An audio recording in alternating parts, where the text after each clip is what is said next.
Welcome back to the Whole Woman podcast. I'm your hostess, Nika Gem, and I'm back with a brand new episode. And on this podcast, The Whole Woman, we are addressing the matters of the mind, body, and soul so that we can bloom and learn to become whole. Yay! So it's a brand new season, a brand new series, and just more wholesome episodes. So I took a hiatus just to kind of reassess, and because life happens, of course. And I was also considering, do I want to even continue to do this? Like, is this for me?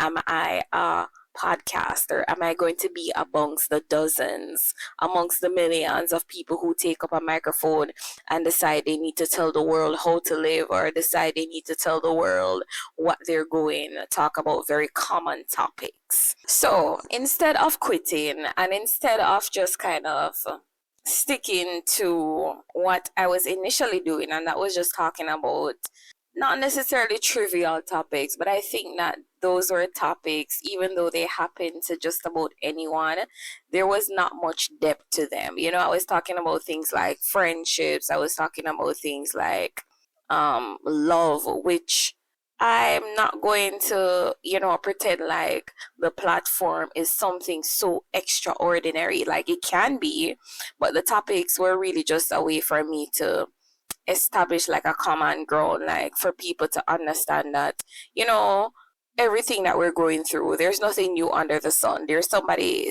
going through the same exact thing. They might have a different perspective. I wasn't even necessarily trying to be like a self-help. It was more like self-therapy. And in doing self-therapy, of course, persons might listen to it and they might go like, oh yeah, this happened to me. So I wasn't necessarily aiming to be to make a difference per se. I wanted to have community. I wanted people to have relatability, and then again, it was mostly dedicated to females. So I was still amongst the masses. Like, there was nothing brand new that I was doing, but I had this thing, right? I always wanted to talk about topics. I always wanted to just have like a platform, and I decided to just create a platform for myself, a platform that was already there. Not telling you I'm this professional speaker or anything, or this host or whatever, but there were just certain things that I wanted to kind of dive into more deep. But anyways, beyond all of that, when I took the time off, something came to me, and this was, I think, something that's always been inside of me, something that I've always wanted to do, and that was to kind of talk about more wholesome topics, more topics that were aligned with my spirituality. And I just want to say as well, this new series, it's actually called the Revival Series. So it's not straying from the essence of what the Whole Woman podcast is about, because it's about the quadrants in one's life that's, like, you can't do without it. You can't help but being spiritual, physical, and what is it? Mind, body, and soul. You can't eliminate all of those aspects from one's life. That's how a man is made. And I specifically, like, there was just a calling inside me, that there was just a tug at my heart to just talk about my spirituality, and hence the Revival Series. So from as long as I could remember, when I even just started YouTube, I had this thing where I would get up and I would do like videos just talking about my experience, how to be a single Christian, how to be happy as a single Christian.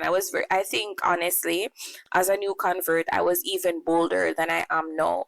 There was, in a way, like, even though the veil was removed from my eyes, I still feel like there was just a bit of naivety about me, about repercussions, about how people would see me, about whether or not I was good enough, and so forth. And that's really the essence of today's topic, like how I always strayed away from the idea of being a so-called Christian influencer. Like, even I think it was on one of my episodes, I would have stated to persons that just to meet God where you are at. Don't worry about who's doing what, who's using a platform to preach and to teach and to prophesize. Like, it doesn't mean that you're less than. It doesn't mean that you can't have a relationship with God. It doesn't mean that everybody who's on social media talking about God, it doesn't mean that you're necessarily even in the right. Like, nothing is wrong with it. But I always say, don't compare oneself to what you are seeing on the media, because sometimes you might be, you might say, whoa, she's doing a lot, what about me? Or, this is what people like to see, which really and truly, as I stated, there's absolutely nothing wrong with it. There's nothing wrong if you do, and in my opinion, there's nothing wrong if you don't as well, because it's ultimately the intimate relationship, the behind the doors relationship, that really matters. Some people, however, they are called to a higher standard. They're just meant to lead, they're meant to preach, they're meant to teach. You understand? So that's something that that's something that I've long ago come to terms with. But the reason why, for me, I always said I never wanted to become that is because I've always felt that I had so much to say about the whole idea of being a Christian. As a young Christian growing up, I always wanted to talk about it. I used to talk about it. I used to do sessions. I used to do Bible studies online. But then there was just something in my life that allowed me to kind of steer away from that angle, and it was fear. Now, before I even continue, I just want to say a huge disclaimer. The whole idea of my revival series is not just me coming on here and saying, oh yes, this sounds nice and this is what I'm going to call it. In life, even though this is not being recorded in real time, this is actually a pre-recorded because the first file was corrupted. But everything happens for a reason. This is pre-recorded in the sense that I'm commentating on elements that I think contribute to my spirituality, my spiritual growth. I'm just commentating on it, but I'm not living through it, meaning that I'm not getting up today and like saying, oh yes, social media, let's talk about social media today. And then instantly I'm going to go and record it. Or I need to, like, I don't know how to explain it, but it's not being done in real time. Like, I'm not keeping track. It's just that there's certain quadrants, there's just certain aspects that I know for a fact they are intertwined with how I operate spiritually. There are just certain things that I've always wanted to address. But nonetheless, what I'm trying to say is that beyond me speaking about it, beyond me making these recordings, me getting to a point where I can say my relationship with God is blossoming and blooming. It's not about me recording it. It's me making the necessary changes, even behind the scenes, reading my Bible, going to church, fellowshipping and all of that. It's just that I'm coming to terms with the things that are still in my life beyond what you can see or what you won't be able to listen to as an audience member. So I just wanted to put that right out there, because oftentimes we think if we say something that sounds good, or if we come on here and we say, we read the Bible today, that's all. Like, no, it's intimacy, and I definitely want to build that intimacy. I want to rebuild what it is that I know that I can have with God, the relationship that I know that is there and waiting with God. So I'm not just saying what sounds good. I want to say one of the reasons as well that I really wanted to do this, because as the year ends, right, as the year is coming to a close, and I look at certain aspects of my life, as I look at the fact that this year compared to the year before is not so bad. Like, still have hiccups, still have roadblocks, but it's not so bad. But then again, I also still look at the fact that there's just still something within me, something still missing from my life. And I know for a fact that it is the spirit telling me that it needs more, that it needs to be fed, that I need to realign myself, that I need to get onto the journey towards just having a better relationship with Christ, just ensuring that Christ is at the forefront of my life. I know for a fact that I need to be revived, not only because of how I feel, but because of, I know, like, there's just a pull, there's just a tug, like, telling me that there's so much more for you than just what you're doing now. There's so much more to life. There's so much more to even what you consider to be Christianity, what you consider to be a relationship with God. It can go even deeper. And I want that for myself. I always tell people at the end of the day, when you have experienced God and you know what it is that you can have with God, and you reach to a state, you reach to a point where your flesh kind of supersedes the spirit, or your flesh tries to win over the spirit, it's almost like there's an everlasting longing, and that's what I'm feeling right now. And I want to just get out of that slump. And in order for me to do so, we're going into all of the alleys and the corners, talking about things that, I'm sure I'm not the only, I'm not new to this. Many people aren't new to this. And the first thing that has always just played a role in my life, like I've always been drawn to speaking, like speaking about my experiences, talking to people, telling people, like, this is what I've been through, telling people that this is how I overcame. Like, I was somebody who relished in testimonies. Like, I was never afraid to testify. And in the same breath, people would always come to me as well, asking me what I thought about this, or telling me this is what I was always somebody who you could converse with. And with that being said, no, I always felt, especially in my latter years when I got older and I somewhat, not necessarily disassociated, but I felt that there were just certain things that I couldn't share with people. I could share it with God, of course, but there were just certain ideals that I felt like I needed to release and not necessarily expect to get a solution in return. Like, I wanted to live through it, and I feel like that is why I blog not for the sake of getting like a comment or getting advice, but I blog because I've already experienced it, I've already lived through it, and it's time for me to share it with someone. So I've just always had that that desire to speak. And many people have said it to me. It's not just me coming on here and telling you, oh, I want to say something, because if you knew me in real life, and this is so ironic, but in real life, I'm a very jovial person. I'm not somebody who is more so serious. But what I am serious about are my experiences with Christ, my experiences in real life situations. But on a whole, people would say I'm a funny person. I'm not somebody who is dry, or I'm not somebody who takes things very harshly. And even if I am, like, in a serious mode, quote unquote, I'm very easygoing for the most part. So I always said to myself, even though I had this desire to speak and to just share and all of that, I always said I never wanted, because it became popular like by the mid 2000, what am I saying, like 2010s, 2010s, if you can call it that. It became very popular to have a social media platform, and even now there's so many TikTok Christians. And I'm not saying that they aren't Christians, I'm just saying that you go on social media and you see so many influencers, you see so many people who say, boy, they have a word from God. Sorry for the boys, people, I'm Jamaican, so sometimes the power will kick in, but sometimes they're like, I have a word from God, there's a message from God that I want to leave for you.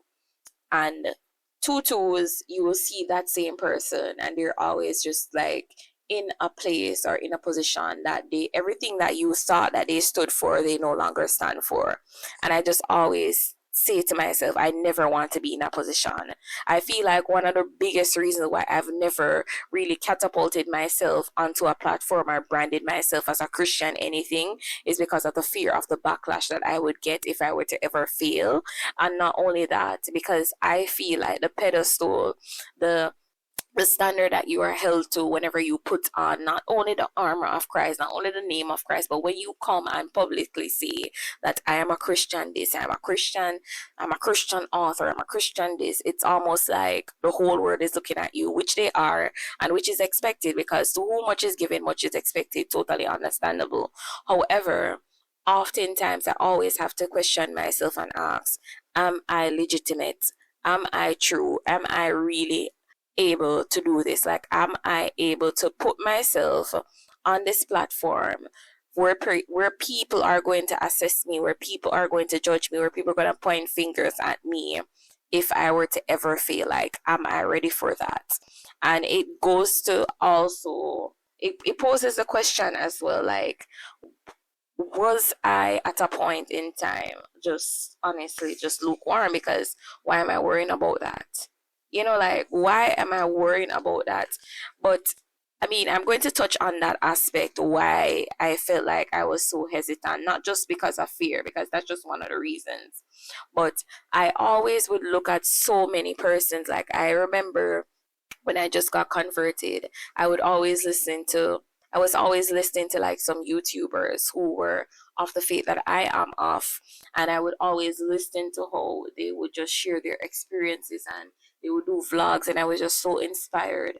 And in the blink of an eye, they either backslid, or they were doing the total opposite of what they once stood for.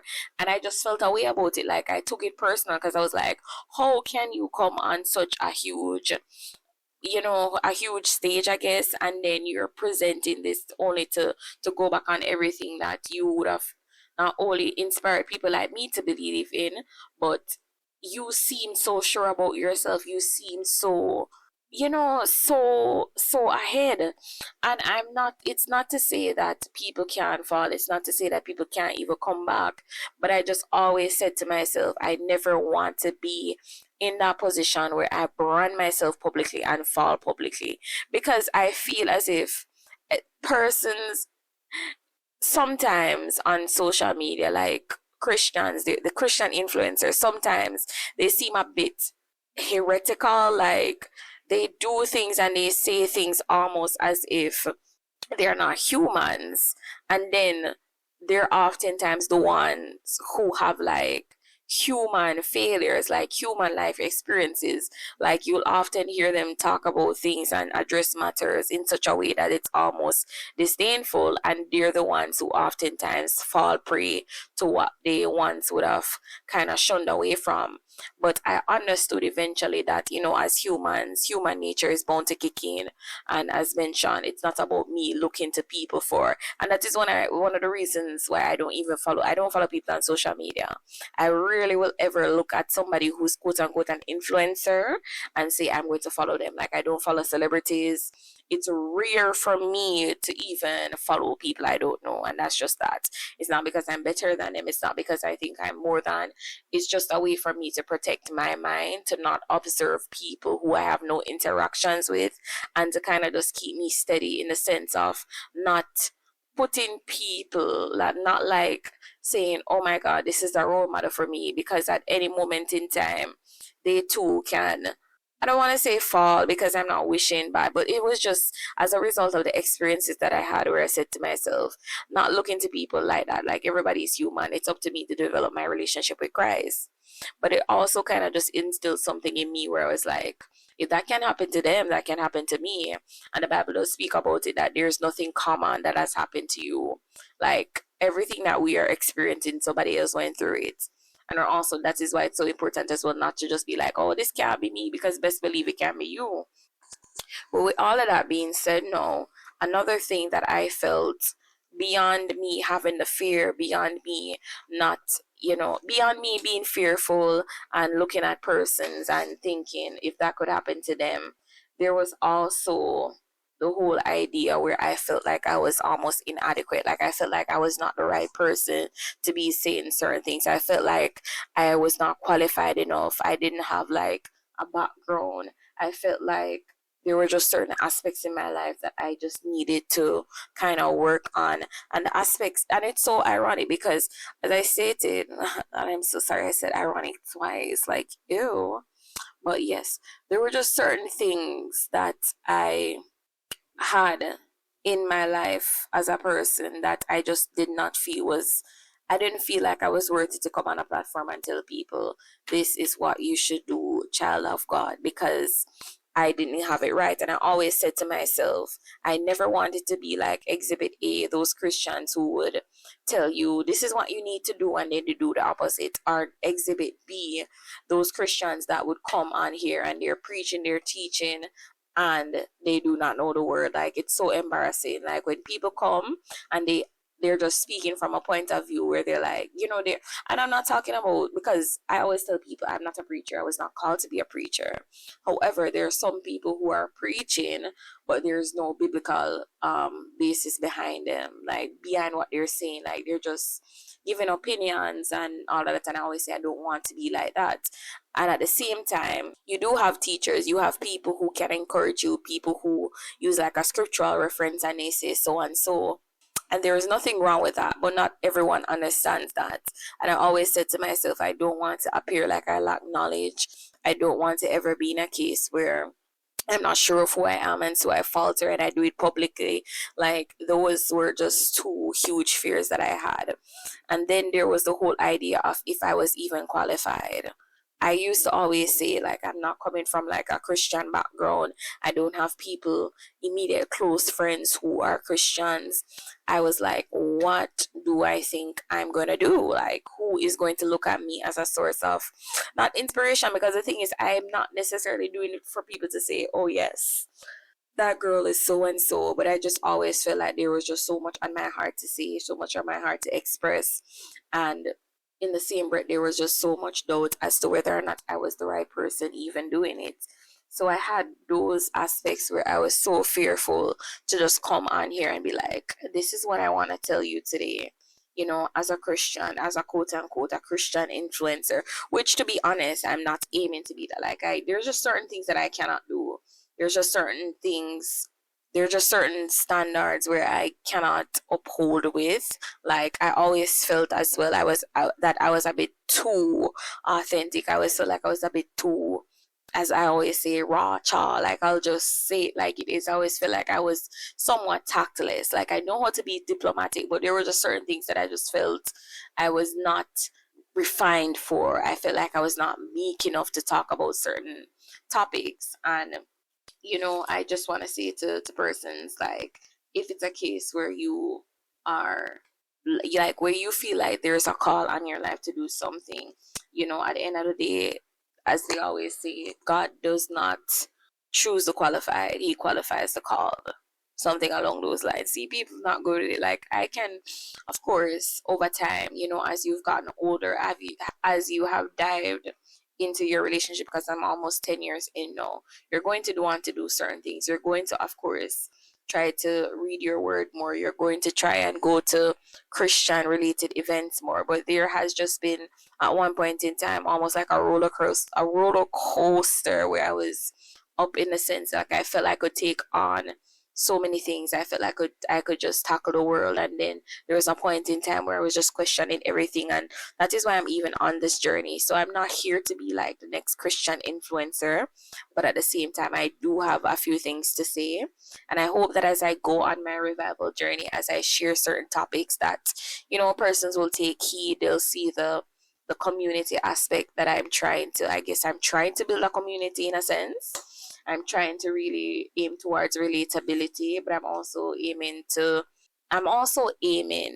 the thing that I'm really aiming for, besides me developing myself, my spiritual life, becoming a better Christian, is really for somebody to listen and say, I thought I was the only one who felt like that.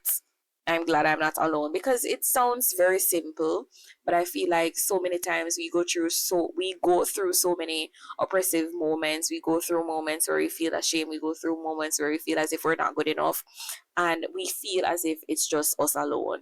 Until somebody says it, we just feel like we're the only one in that position. And I know how it feels. I know how it feels to be lonesome. I know how it feels to feel as if you're like this alien. And I always said to myself, whenever it is that I go through these phases, I will testify of the greatness of God. I'll testify of my experiences, so that somebody else can be inspired and know how to just move on with life and know how to cope. Like, I'm not telling you that it's a one size fits all, but I know for a fact you'd be surprised to hear how many persons went through something similar like you, something you thought was dreadful, something that you thought was shameful. And that's really what I intend to do, because as we stated and as I said before on the Whole Woman podcast, we are addressing the matters of the mind, body, and soul, so we can bloom and learn to become whole. Even if it's just a vent and you let it go and you move on, that's what we're doing right here. And as As mentioned on today's episode, I was afraid to be a Christian influencer. Still not am that, but I'm no longer afraid to talk about my experiences on a platform that anybody can come about. Like, I'm not qualified. I don't have an degree. I don't have a degree for it. I don't have a badge for it. But I know for a fact I was called to say it, and I'm saying it. So with that being said, tune into next episode. Already recorded, already ready for the road. I recorded so many episodes, but as I stated, this was re-recorded because the file got corrupted, but everything happens for a reason. Until next time, I'm your host Nika Gem. See you. Bye bye.